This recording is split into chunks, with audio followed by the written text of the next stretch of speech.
Di era revolusi industri 4.0 ini ya perlu ada pengembangan media inovatif.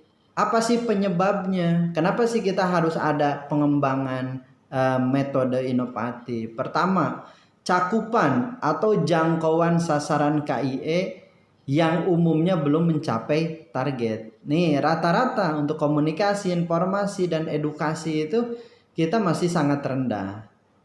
Sehingga ya ini diperlukan, ini tantangan kita dengan era 4.0. Sebetulnya ini sebuah peluang buat kita agar cakupan itu bisa dicapai dengan baik, minimal meningkat ya dari yang memang selama ini masih belum optimal, ya kita bisa dioptimalkan di sini. Yang kedua adalah literasi masyarakat tentang kesehatan relatif rendah. Nah, tadi karena masih rendahnya cakupan KIE-nya, maka literasinya, pemahaman masyarakatnya untuk mengetahui bagaimana informasi-informasi kesehatan ini masih sangat rendah juga.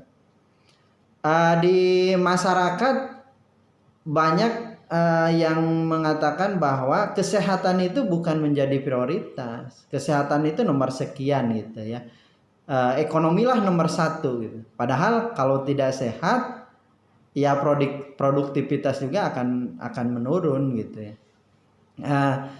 Nah ini yang perlu dirubah dengan inovasi-inovasi kita sebagai tenaga kesehatan masyarakat untuk supaya literasi masyarakatnya juga bisa lebih bagus, itu kan lebih baik lagi. Kemudian yang ketiga adalah perubahan sosial terkait informasi maju cepat. Nah, sementara ini perubahan sosial terkait informasi maju pesat karena akses nih. Mau tahu informasi apa? Nah, masyarakat mudah saja dengan adanya gadget di sini, mereka tiap hari kan bisa cari di gadget gitu kan, di YouTube gitu kan, di media sosial lainnya gitu. Nah, hanya itu yang diaksesnya benar-benar terpercaya gak informasinya, bisa dipercaya atau tidak, atau bisa dipertanggungjawabkan atau tidak. Nah, ini perubahan sosial seperti ini harus dibarengi dengan penyediaan informasi yang terpercaya, yang benar gitu. Siapa yang bisa memberikan informasi yang benar? Ya salah satunya kita sebagai tenaga kesehatan masyarakat.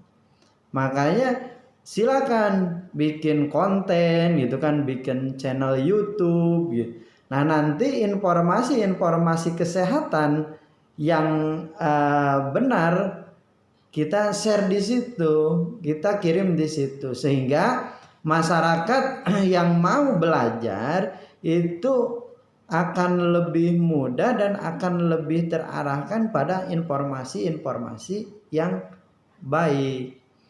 Ya selama ini banyak gitu kan informasi kesehatan, tapi ya tidak tahu sumbernya benar atau tidak. Yang terakhir adalah peluang media sosial yang sudah banyak digunakan masyarakat. Ini kembali lagi, ini peluang kita mengoptimalkan media sosial.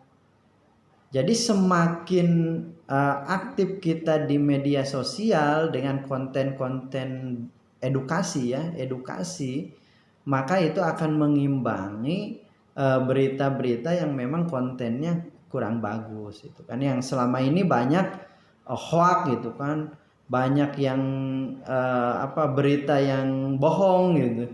Nah, kita bisa imbangi dengan konten-konten yang memang baik dari kita, konten edukasi.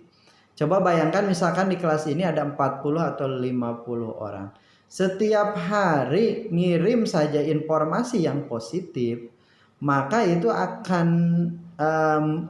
akan sedikit mengimbangi berita-berita atau informasi yang memang kurang baik. Contoh ya, sering saya katakan dalam perkuliahan, Kenapa sih tenaga kesehatan gitu kan atau pelayanan kesehatan selalu yang diberitakannya itu adalah kejelekannya. Oh, di masa COVID ini tenaga kesehatan yang menangani kasus COVID mendapatkan apa imbalan lebih dari 100 juta sehingga ini jadikan bisnis. Nah, itu timbulnya dari siapa? Kenapa bisa begitu? Karena tenaga kesehatan ya jarang yang mau aktif di media sosial ya. Ya kalau berita begitu ya memang lawannya harus dengan berita lagi gitu kan. Tidak bisa terus-terusan diklarifikasi seperti itu. Ya kita tenaga kesehatan memang fokusnya mengabdi ya, tapi karena sekarang teknologi ya kita harus bisa memanfaatkan ini, mengoptimalkan ini sehingga bisa mengedukasi masyarakat.